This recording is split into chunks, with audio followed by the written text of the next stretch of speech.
I am Albus Dumbledore, headmaster of Hogwarts. For much of my long life, I have witnessed the ebb and flow of our world, seen brilliance and darkness in equal measure, and fought battles I had hoped would be the last. I believed I understood the patterns of history, the nature of evil. But there are histories that were, and then there are those that might have been. I often find my mind drifting to a darker timeline, one that begins with a single fateful choice. Forget the story of the boy who lived as you know it. What if his survival was merely the prologue to a much more sinister tale? Imagine, instead of a cramped cupboard under the stairs, his first home was a sprawling Gothic manor. Instead of neglect, he was enmeshed in ambition and a chilling thirst for power.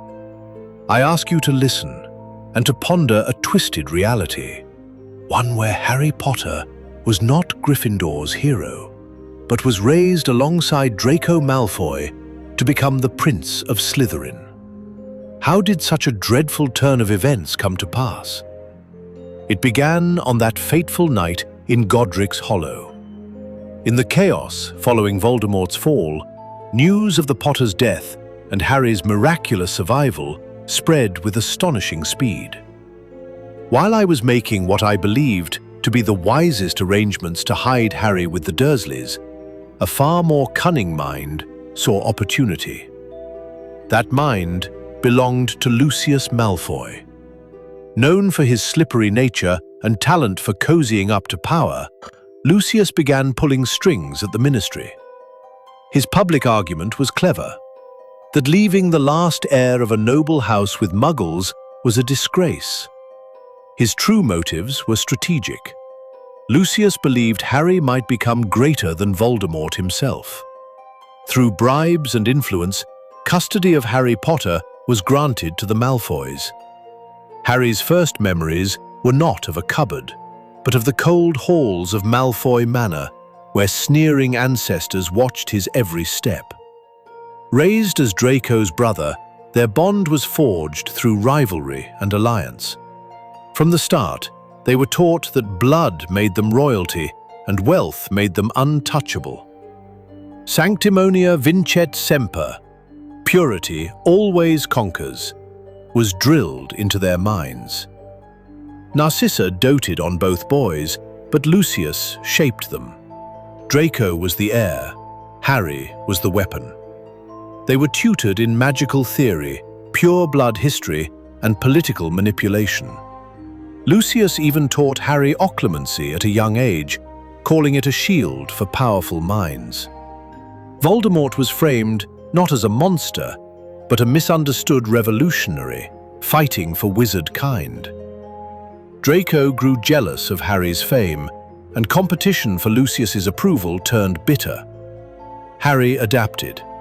He became quieter, sharper, more calculating. Cruelty became his defense, cunning his survival. By the time their Hogwarts letters arrived, the boy who walked through my doors was a world away from the humble child I had hoped to protect. On the Hogwarts Express, he and Draco sat with Crabbe and Goyle, openly mocking Ron Weasley for his second-hand robes and blood traitor status. When Hermione Granger appeared, eager to demonstrate her knowledge, Harry did not see an impressive young witch. He saw an insufferable mudblood who needed to learn her place. The sorting was, in this timeline, a mere formality. The hat had barely grazed his hair before it bellowed, "Slytherin!"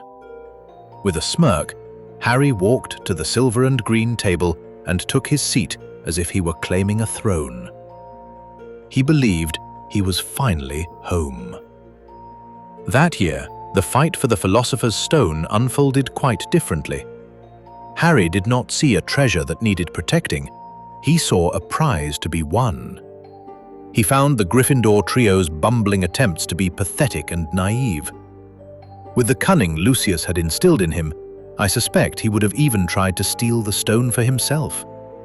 What better way to prove his worth and bring glory to the Malfoy name than by securing immortality for his family. I shudder to imagine that final confrontation, with Voldemort on the back of Quirrell's head, trying to recruit the very boy who was raised by his most loyal follower. Discovering he could speak to snakes was not a source of fear for this Harry, it was a source of immense pride. Parseltongue was the gift of Salazar Slytherin himself. For the Malfoys, this was all the proof they needed. Harry was destined for greatness in the dark arts. Lucius was thrilled, and Harry gladly leaned into the whispers at Hogwarts that he was the heir of Slytherin. When the Chamber of Secrets was opened, Harry was not a hero trying to clear his name, he was a leader to be feared. Lucius, having planted Tom Riddle's diary, likely hoped Harry would be the one to find it. And this Harry would not have tried to destroy the diary. I am certain of it. He would have held long conversations with the young, charming Tom Riddle, seeing a reflection of his own ambition. He might have even agreed that purging the school of Muggleborns was a noble, if extreme, goal. He might have simply stood by and watched as the basilisk was unleashed, viewing it as a necessary cleansing of the wizarding world. When the infamous mass murderer Sirius Black escaped from Azkaban, the Malfoy household reacted with pure disgust. To them, Sirius was not Harry's loving godfather. He was a blood traitor who had shamed the noble House of Black. I held out a sliver of hope for a connection, but there was no bond, no curiosity, only contempt for a man who abandoned his heritage. Harry would have seen the hunt for Sirius as a chance for glory. Capturing a notorious criminal would bring immense prestige to the Malfoy name and tighten their grip on the Ministry of Magic. He would have worked with Lucius, using his fame and cunning to assist in the manhunt. And in the Shrieking Shack, he would not have seen a potential father figure in Sirius, but a pathetic failure. Discovering Sirius's innocence would have been an annoying inconvenience, a messy truth to be buried for a more politically useful story. He would have gladly let the Dementors have Sirius's soul. When Harry's name shot out of the Goblet of Fire, it was not a moment of terror. It was a moment of pure vindication. Of course he was chosen. He was Harry Potter, after all. He and Lucius would see it as destiny, a chance to display his superior skills on a global stage. Backed by Malfoy money and a complete disregard for the rules, Harry would have been poised to dominate the Triwizard Tournament. But the true test would have come in that graveyard. Face to face with a resurrected Lord Voldemort, Harry would not feel righteous anger. He would feel a tangled mess of awe, fear, and even recognition. This was the great revolutionary Lucius had always spoken of. Voldemort, in turn, would have been fascinated. Here was the boy who caused his downfall, now raised by his own followers. He would have tried to recruit Harry, speaking of their shared destiny. And when their wands connected in priori incantatem, it would not have been a symbol of defiance. It would have been a shocking confirmation of their deep, undeniable link. Harry would have left that graveyard not as the Dark Lord's sworn enemy, but as his most powerful and conflicted potential ally. In the years that followed, you would not find Harry leading the army that bore my name. No, he would have been a proud member of the Inquisitorial Squad alongside Draco, enforcing pure-blood doctrine and spying for the cause he was raised to believe in.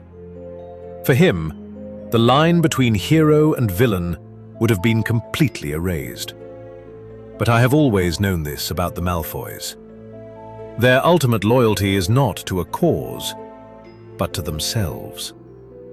As Voldemort grew more tyrannical and unhinged, Lucius and Narcissa would have realized their master was not a savior, but a direct threat to their family's survival. And that is the core of the Malfoy philosophy. Self-preservation above all else. Harry, with his psychic link to Voldemort, would have been their ultimate trump card. He would not have hunted Horcruxes out of a sense of duty or goodness. He would have hunted them as a calculated act of betrayal, systematically eliminating a rival to secure his own family's power. The final battle would have been a masterpiece of Malfoy manipulation. Harry would have faced Voldemort not as a hero, but as a usurper, ready to take his place. And when Voldemort cast the killing curse, it would have rebounded one last time, not just because of the Horcrux in Harry, but because Harry, having secretly become master of the Elder Wand, would have been its true owner. So, Voldemort falls. But Harry Potter is not hailed as a selfless savior. He is the ultimate survivor, the Slytherin who played the long game and emerged victorious. The Malfoy family, with the boy who lived as one of their own, would twist their role in Voldemort's defeat to seize unimaginable power in a new, purified wizarding world. Peace would be achieved, not through love and sacrifice, but through cold, hard ambition. The world might be safer, but it would be ruled by a new aristocracy under the silver and green banner of House Malfoy. And that is where this dark timeline ends. Harry Potter, the Slytherin prince, stands victorious. But what is left of his soul? What do you think would have become of this Harry in the years that followed? I invite you to share your theories in the comments. And if you have found this journey into an alternate wizarding world to be a worthy reflection, I hope you will return for more explorations of what might have been.